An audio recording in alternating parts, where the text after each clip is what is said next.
Hello guys, welcome back to my channel, and in this video I'm going to share that how to unmute someone's notes on Instagram, which is pretty simple and easy to do. So before we start, just make sure you have liked this video and subscribe to my channel. Thanks guys.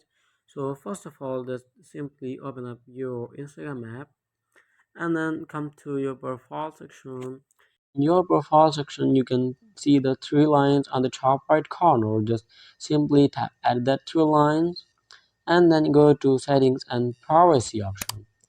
In settings and privacy, you can see a muted accounts option over there.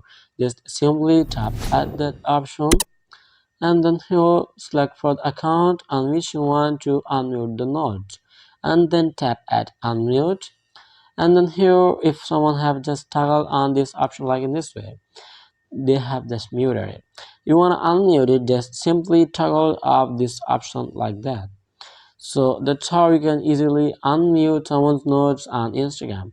So I hope it's helped you guys, and if you have any question about the tutorial, just leave me in comment section below and I'll be catching you on the next video. And if you don't, just like and subscribe to my channel. Thanks guys, and I recommend you to check the latest video on end screen.